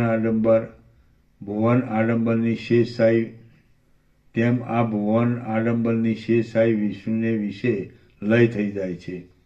ફરીથી સૃષ્ટિનો સમય થાય છે ત્યારે વિષ્ણુના નાભિકમળમાંથી ઉત્પન્ન થયેલા બ્રહ્મા પોતાના સંકલ્પથી પ્રથમના જેવી જ રચના ઉત્પન્ન કરે છે. પાછો તેનો લય થાય છે અને ત્યાર પછી પણ પોતાની મેળે જ ઉત્પત્તિ થાય છે. એ પ્રમાણે વારંવાર ઉત્પન્ન થઈ તે પોતાની મેળે શાંત થાય છે. એવી રીતે આ બ્રહ્માંડમાં તેમજ બીજા બ્રહ્માંડમાં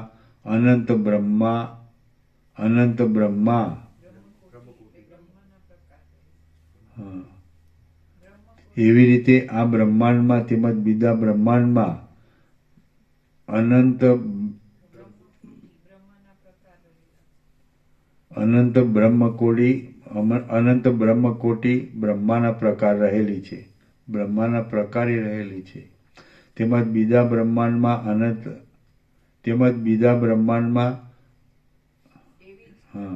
એવી જ રચના એમને એમ થઈ ગયેલી છે તથા થશે અને તેની ગણતરી પણ થતી નથી.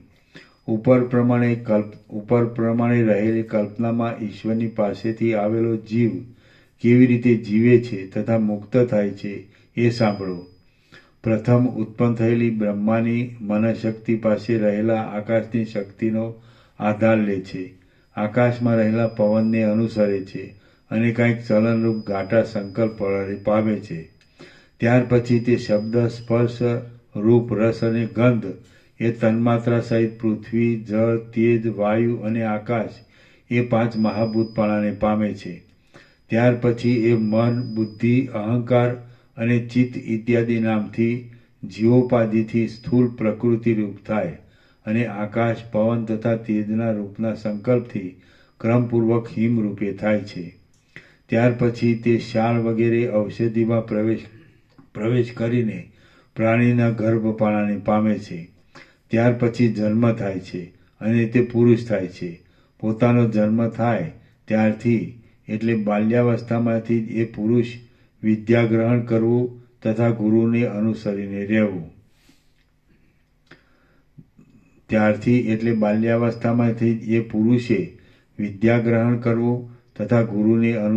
રહેવું. આ પ્રમાણે કરવાથી વિવેક, વૈરાગ્ય વગેરે સાધન સંપત્તિ તમારી પેઠે તે પુરુષને ક્રમપૂર્વક પ્રાપ્ત થાય છે અને તેથી સ્વચ્છ દ્રષ્ટિ પ્રાપ્ત થતાં સંસારનો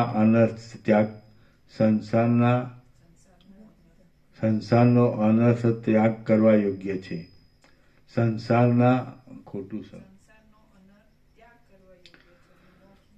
સંસારનો અનર્થ ત્યાગ કરવા યોગ્ય છે તથા મોક્ષનો ઉપાય ગ્રહણ કરવા યોગ્ય છે એવો વિચાર તે પુરુષને ઉત્પન્ન થાય છે.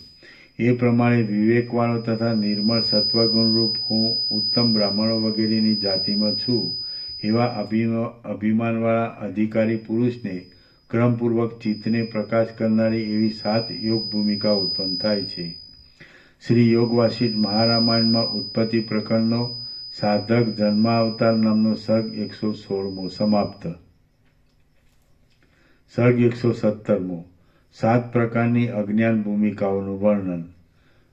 આ 117મા સર્ગમાં જ્ઞાન ભૂમિના ભેદનો ઉપોદ્ઘાત તથા 7 પ્રકારની અજ્ઞાન ભૂમિકાનું વર્ણન કરવામાં આવશે.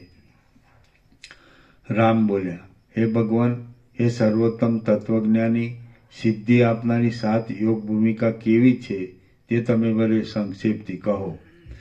વશિષ્ઠ બોલ્યા, હે રામ, અજ્ઞાન ભૂમિકા 7 છે તેમજ જ્ઞાન ભૂમિકા પણ 7 છે અને તેના પરસ્પર વિરોધી એવા ભેદો અસંખ્ય છે. સ્વાભાવિક પ્રવૃત્તિરૂપ પ્રયત્ન તથા વિષયભોગમાં દ્રઢતારૂપ રસાવેશ એ બંને અજ્ઞાન ભૂમિકાના અસાધારણ કારણ છે. અને શાસ્ત્રમાં કહેલા સાધન ચતુર્ચય સહિત શ્રવણાદિ પ્રયત્ન તથા મુમુક્ષુઓની દ્રઢતારૂપ રસાવેશ એ જ્ઞાન ભૂમિકાનું અસાધારણ કારણ છે. એ બંને અભિવૃદ્ધિ પામીને પોતાને યોગ્ય સંસાર સુખ કે બ્રહ્મ સુખ ફળને ઉપજાવે છે. તેમાં પ્રથમ હું તમને 7 અજ્ઞાન ભૂમિકાના પ્રકાર કહું છું, તે તમે સાંભળો. ત્યાર પછી તમે જ્ઞાન ભૂમિકાના 7 પ્રકાર સાંભળશો. સ્વરૂપાવસ્થિતિ અને મુક્તિ એ ટૂંકમાં જ્ઞાનનું લક્ષણ છે, તથા સ્વરૂપ થકી ભ્રષ્ટતા અને અહંકારપણું એ ટૂંકમાં અજ્ઞાનનું લક્ષણ છે.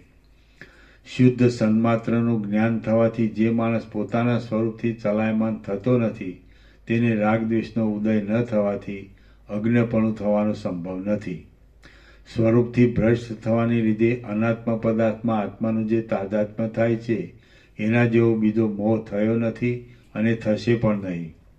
પ્રથમ થયેલા વિષયનો સંકલ્પ સમાપ્ત થયા પછી જ્યાં સુધી બીજા વિષયનો સંકલ્પ થયો નથી, ત્યાં સુધી વચગાળે જે સ્થિતિ રહે છે તેને સ્વરૂપાવ સ્થિતિ કહે છે. કારણ કે ત્યાં સુધીની તે સ્થિતિમાં મનન કે પ્રયત્ન રહેતા નથી, જેમાં સર્વ સંકલ્પ શાંત થાય છે, જે પહાડના મધ્યભાગ જેવી ઘન છે અને જે જડતા તથા નિદ્રાથી રહિત છે, તે સ્થિતિને પણ સ્વરૂપાવ સ્થિતિ કહે છે. અહંતાના અંશનો નાશ થયા પછી, ભેદ શાંત થયા પછી અને નિષ્પન્નપણાને પામ્યા પછી જે અજળ ચિત્ત ચૈતન્ય સ્ફુરે છે, તેને પણ સ્વરૂપાવ સ્થિતિ કહે છે. એ સ્વરૂપાવ સ્થિતિમાં અજ્ઞાનનો આરોપ કરે છે. તે અજ્ઞાનની 7 ભૂમિકા તમે સાંભળો. બીજ જાગ્રત, જાગ્રત, મહાજાગ્રત, જાગ્રત સ્વપ્ન, સ્વપ્ન જાગ્રત અને સુષુપ્ત. આવી રીતે 7 પ્રકારની અજ્ઞાન ભૂમિકા છે. એ 7ના પરસ્પર શેડભેડ થવાથી બીજા ઘણા પ્રકાર થાય છે. તેમાં એ 7 ભેદના લક્ષણો સાંભળો. કોઈથી વર્ણન ન થાય તેવું તથા ભવિષ્યકાળમાં ચિત્ત, જીવ વગેરે નામના શબ્દ તથા અર્થને ભોગવનારું બીજરૂપે રહેલું તથા જાગ્રત જે નિર્મળ ચૈતન્યનું પ્રથમ સ્ફુરણ છે, તેને બીજ જાગ્રત કહે છે. આ પ્રમાણે જ્ઞાનની નવી અવસ્થા છે. હવે હું તમને બીજી જાગ્રત સંસ્કૃતિ કહું છું, તે તમે સાંભળો. બીજ જાગ્રત થયા પછી આ હું તથા આ મારું એવી મનમાં જે પ્રતીતિ થાય છે, તેને જાગ્રત કહે છે. આ હું તથા આ મારું એવી જાતના જન્મ થયા પછી અથવા પૂર્વજન્મના સંસ્કારથી જાગ્રત થયેલા દ્રઢ વિશ્વાસને મહાજાગ્રત કહે છે.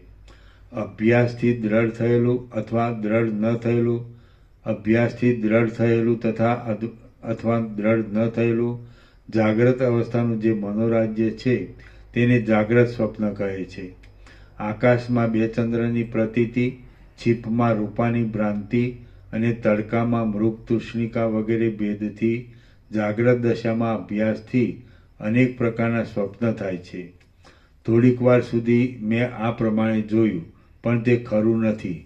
એ પ્રમાણે નિદ્રાના કાળમાં અનુભવ કરેલા અર્થનો નિદ્રા મટ્યા પછી જે વિચાર કરવો તેને સ્વપ્ન કહે છે. અને તે સ્વપ્ન મહાજાગ્રતને વિશે સ્થૂળ શરીરના કંઠથી હૃદય સુધીની નાડીના ભાગમાં થાય છે. સ્વપ્ન ચિરકાલ સુધી જોવામાં આવતું ન હોય તો તેથી એનું શરીર બરાબર ખુલતું નથી. ક્ષત દેહમાં અથવા અક્ષત દેહમાં જ્યારે જાગ્રત દશાની પેટે સ્વપ્નમાં દ્રઢ નિશ્ચય થાય છે, તેને સ્વપ્ન જાગ્રત કહે છે. ઉપરની 6 અવસ્થાનો ત્યાગ થયા પછી ભાવિ દુઃખના બોજથી યુક્ત જીવની જે જળ સ્થિતિ છે, તેને સુષુપ્તિ કહે છે. આવી અવસ્થામાં ઘાસ, ઢેફા તથા પથરા વગેરે સર્વ પદાર્થો પરમાણુ જેવા રહે છે. હે રામચંદ્રજી, આ પ્રમાણે મેં તમને અજ્ઞાનની 7 ભૂમિકા કહી. એમાંની દરેક ભૂમિકાને અનેક પ્રકારના વૈભવવાળી અનેક શાખા રહી છે.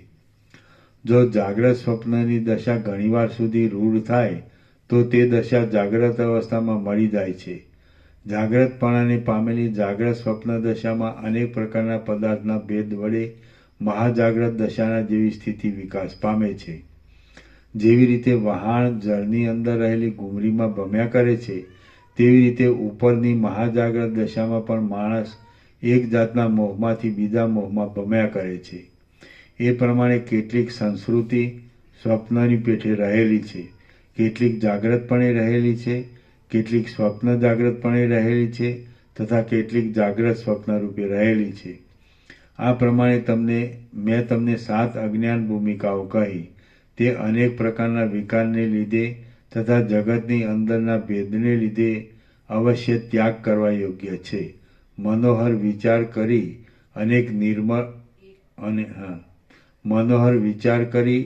એક નિર્મળ આત્માનું જ્ઞાન પામીને તમે તે અજ્ઞાન ભૂમિકાને તરી જશો. શ્રી યોગવાસિષ્ઠ મહારામાયણમાં ઉત્પત્તિ પ્રકરણનો અજ્ઞાન ભૂમિકા વર્ણન નામનો સર્ગ 117મો સમાપ્ત.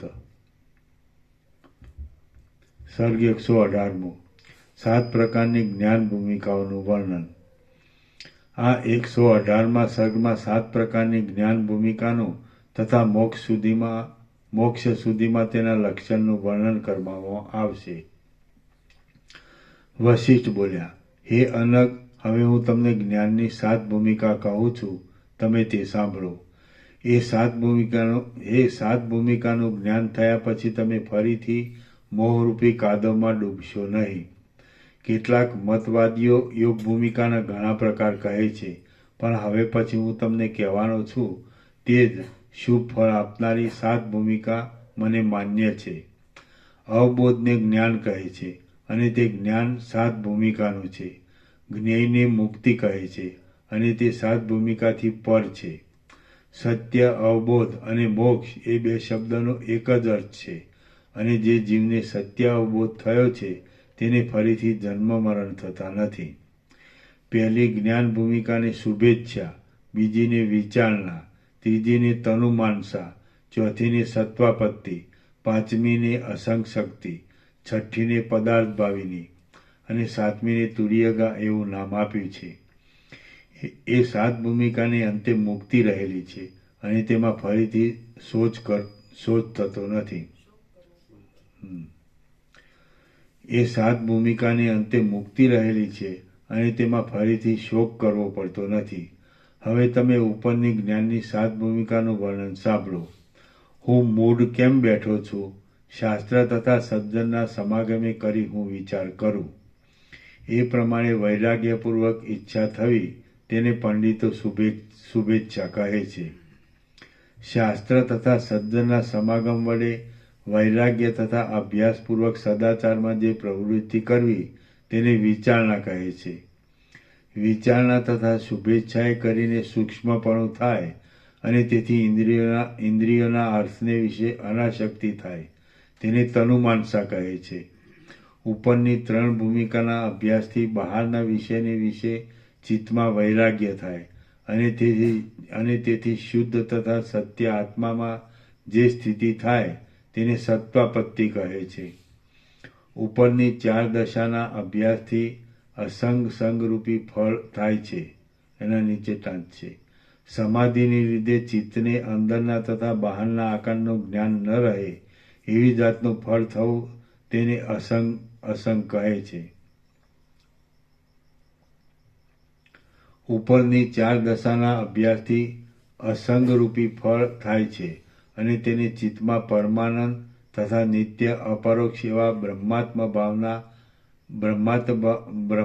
ભાવના સાક્ષાત્કાર રૂપી ચમત્કાર થાય છે. તેને અસંગ શક્તિ કહે છે. ઉપરની 5 ભૂમિકાના અભ્યાસથી આત્મારામપણાએ કરીને બહારના તથા અંદરના પદાર્થની જે અભાવના થાય છે તેને પદાર્થભાવિની કહે છે. પદાર્થાભાવિની. ઉપરની 5 ભૂમિકાના અભ્યાસથી આત્મારામપણાએ કરીને બહારના તથા અંદરના પદાર્થની જે અભાવના થાય છે તેને પદાર્થ અભાવિની કહે છે. આ 6ઠ્ઠી ભૂમિકામાં પદાર્થ માત્રની અન્ય માણસ પ્રેરણા કરે ત્યારે પણ પ્રયત્નથી ખબર પડે છે. આ 6 ભૂમિકાના અભ્યાસથી ભેદ માત્ર ન જણાવવાને લીધે એક સ્વભાવમાં જ જે નિષ્ઠા રહેલી છે તેને તુર્યગા કહે છે. આ પ્રમાણેની તુર્યાવસ્થા જીવન મુક્ત વિશે રહેલી છે. આ 7 ભૂમિકાથી પર વિદેહ મુક્તિનો વિષય છે અને તેને તુર્યાતીત પદ કહે છે. હે રામચંદ્રજી, જે મોટા ભાગ્યવાળા માણસો 7મી ભૂમિકામાં આવેલા છે તે આત્મારામ મહાત્માઓ મહત્પદને પામેલા છે. જેઓ જીવન મુક્ત દશાને પામેલા છે તેઓ સુખ દુઃખમાં આસક્ત થતા નથી. કોઈ સમયે તેઓ આવી પડેલા વ્યવહારના કાર્યો કરે છે તો કોઈ સમયે તેઓ તે નથી પણ કરતા. જીવન મુક્તિને પામેલા માણસને જ્યારે તેની પાસે રહેનાર માણસ બોધ કરે છે ત્યારે તે પોતાના આશ્રમના આચારના ક્રમ વડે પ્રાપ્ત થયેલા સદાચારનું પ્રબુદ્ધ માણસની જેમ આચરણ કરે છે. છતાં જેમ સૂતેલા માણસને સુંદર સ્ત્રી સુખરૂપ થતી નથી તેમ તે આત્મારામ પુરુષની જગતની એક પણ ક્રિયા સુખરૂપ થતી નથી. આ પ્રમાણે 7 ભૂમિકાનું જ્ઞાન વિદ્વાન માણસને થાય છે, પણ પશુને, સ્થાવરને અથવા મલિન ચિત્તવાળાને થતું નથી. પશુ અથવા મલેચ્છને પણ જ્યારે ઉપર કહેલી જ્ઞાન દશા પ્રાપ્ત થાય છે ત્યારે તે દેહ સહિત અથવા દેહ રહિત હશે તો પણ તે મુક્ત થાય છે, તેમાં કાંઈ સંશય નથી. જ્ઞપ્તિ, જ્ઞાન ગ્રંથિ, સંસારની ગાંઠ. જ્ઞપ્તિને કપાવાથી મુક્તતા થાય છે. જ્ઞપ્તિ ગ્રંથિને કપાવાથી મુક્તતા થાય છે. એટલે પછી મૃગતૃષ્ણામાં જળ બુદ્ધિ તથા છીપમાં રૂપાની બુદ્ધિ વગેરે બ્રહ્મની શાંતિ થાય છે. જે માણસો મોહને તરી ગયા છે તથા પવિત્ર પદને પ્રાપ્ત થયા નથી તેઓ થયા છે.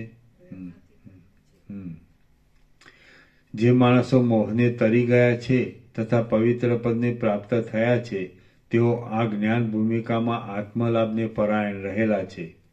કેટલાક સર્વ ભૂમિકામાં ગયા છે, કેટલાક સર્વ ભૂમિકામાં ગયા છે, કેટલાક 1-2 ભૂમિકામાં ગયા છે, કેટલાક 6ઠ્ઠી ભૂમિકામાં ગયા છે અને કેટલાક 7મી ભૂમિકામાં રહેલા છે. વળી કેટલાક 3 ભૂમિકા સુધી આવેલા છે, કેટલાક છેલ્લી ભૂમિકામાં આવેલા છે, કેટલાક 4થી ભૂમિકા સુધી ગયેલા છે અને કેટલાક બીજી ભૂમિકામાં રહેલા છે.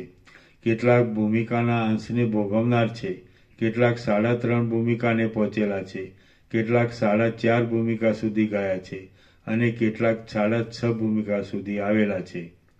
ઇન્દ્રિયોના વિષય તથા શરીરજન્ય તાપની નિવૃત્તિ માટે વિવેકી માણસ બ્રહ્માકાર વૃત્તિ વડે લોકમાં ઉપરની 7 પ્રકારની ભૂમિકામાં ફર્યા કરે છે. જે ધીરજવાન માણસ આ આત્મલાભરૂપી સર્વથી શ્રેષ્ઠ દશામાં રહે છે તે ચક્રવર્તી રાજા જેવો ગણાય છે અને તે દશામાં દિગ્ગજ જેવા શત્રુઓને પરાજય અર્થાત 7 દ્વીપનું રાજ્ય પણ તૃણ સમાન ગણાય છે. ઇન્દ્રિયોરૂપી શત્રુને જીતનાર જે માણસ ઉપર કહેલી 7 ભૂમિકામાં જય જયકાર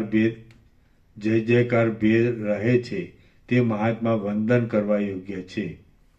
ઇન્દ્રિયોરૂપી શત્રુને જીતનાર જે માણસ ઉપર કહેલી 7 ભૂમિકામાં જય જયકાર ભેદ રહે છે તે મહાત્મા વંદન કરવા યોગ્ય છે. તે ભૂમિકામાં ચક્રવર્તીપણું તથા બ્રહ્મ શરીર પણ તૃણરૂપ ગણાય છે, કારણ કે તેવા પુરુષને ચક્રવર્તી રાજ્ય તથા બ્રહ્મ શરીરથી પણ ઉત્તમ એવું વિદેહ કૈવલ્ય સુખ આ જગતમાં જ મળે છે. શ્રી યોગ વાસિષ્ઠ મહારામાયણમાં ઉત્પત્તિ પ્રકરણનો જ્ઞાન ભૂમિકા ઉપદેશ નામનો સર્ગ 118મો સમાપ્ત. ઓમ ઓમ ઓમ. આનો નંબર 392. પ્રસાદ આપી દે.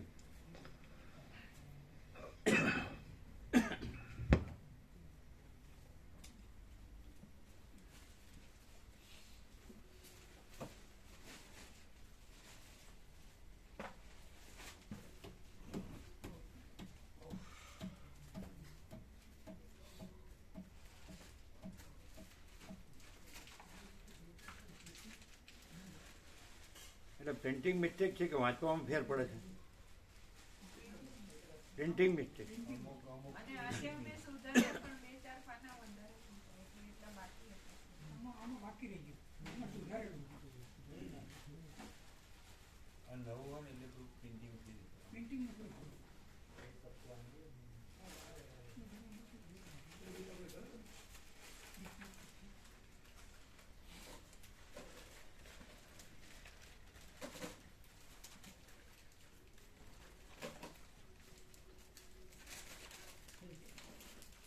અમારે છોકરી પ્રસાદ બનાવ્યો છે ને આજે સવારે નો આવવાનું હોય એને આપી દો.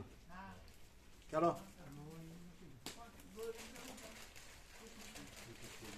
જે સવારે ન આવવાના હોય ને એમને આપી દો. હા 2-3 જણા. આ બધા અત્યારે આવ્યા છે ને જે વસ્ત્રાલના એને આપી દો. અમદાવાદના બધાને આપી દો. કોથળી આપો કોથળી. કોથળી આપો કોથળી. અને અમદાવાદ વાળા બધાને આપો.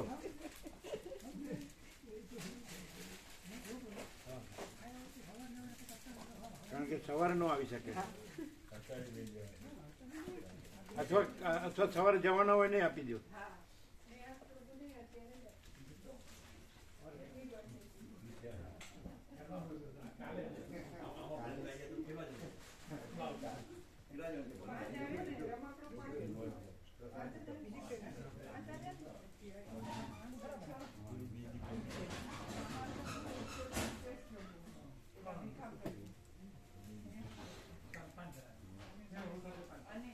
Happy birthday to you.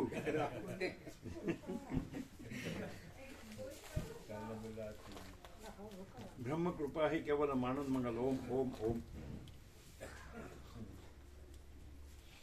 આજે રજા મૂકી દીધી. ના આજે હાફ ડે લઈ લીધો પ્રભુ. કાલે તો બર્થડે લીવ મળે જ છે.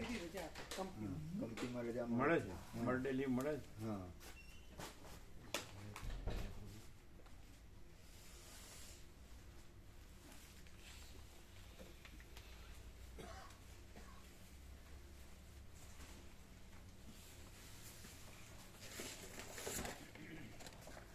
હવે કેમ છે? સારું કહું ક્યારી પાડો. સારું ડોક્ટરે કીધા છે ને તેલ મરચું નહીં લેવાનું. એવું કીધું ને બંધ કરી દો નહીં લેતા અમે ઓછું કરી નાખી નહીં લેતા. એનાથી જ થાય ને તકલીફ.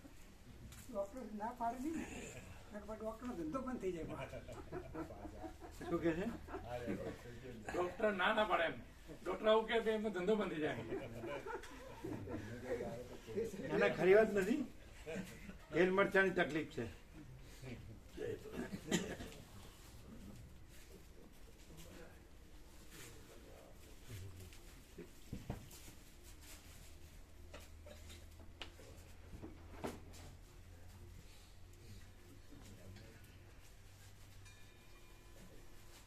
ડોક્ટર સાચું બોલે તો એને કઈ તકલીફ ન પડે. કોઈ પણ ડોક્ટર નહીં, કોઈ પણ માણસ સાચો રહે ને અને સાચું કે ને એને આનંદ મંગળ જ રહે, એને તકલીફ ન પડે. સાચું નો કે ને, સાચો નો રહે ને એને તકલીફ પડે.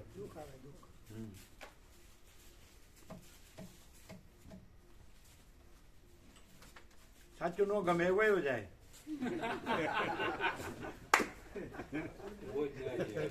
અને પછી ખોટામાં પછી સડીને મરાય.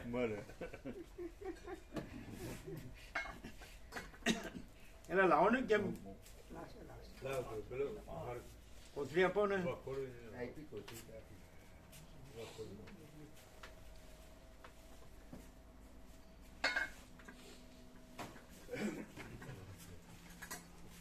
અમદાવાદ વાળા બધાને કોથળી આપો.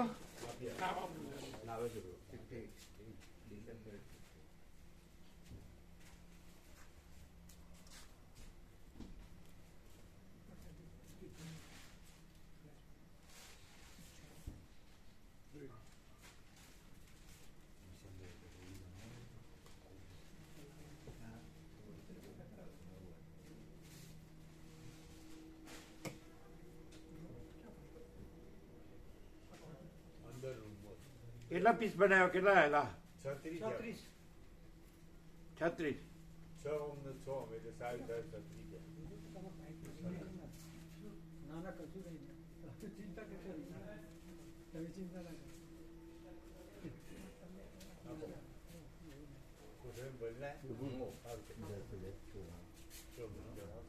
હમ?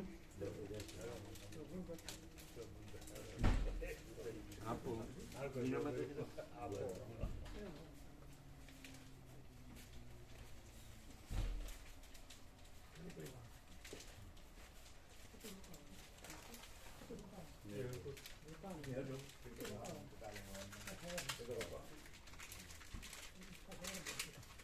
કોને કોને આપે? 5 જણ નિહાલબાબુ રોકાવાળા છે. હા અમદાવાદ તમે તમે ચાર હતા ને? 5 આવી ગયા ને? નિહાલ પ્રભુનો બર્થડે છે કાલે, એના બર્થડે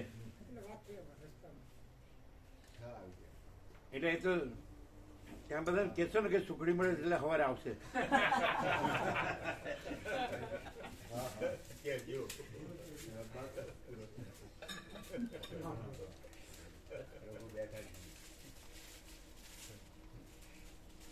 આને જવું હોય તો એને આપી દો. જવું છે? હા.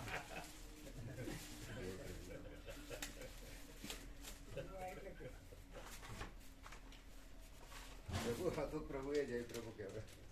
હા. બ્રહ્મ કૃપા હી કેવલમ આનંદ મંગલ ઓમ ઓમ ઓમ. 392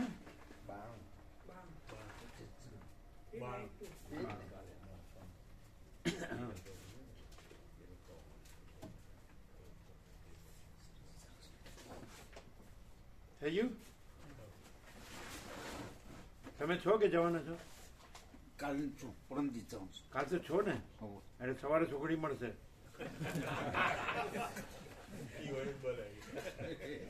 એને જ બનાવી કેમ? વસ્તા પ્રભુ બનાવતા હોય છે ને? 2 જણ. 2 જણા. પરીક્ષા એક બે લઈએ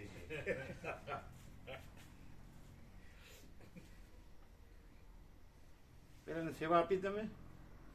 આપી નિહાલ પ્રભુ આપવાની હા એ તો આપી દે. સારું ચાલો.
અત્યારે કેટલા 1.25 કલાકમાં પહોંચી જાવ?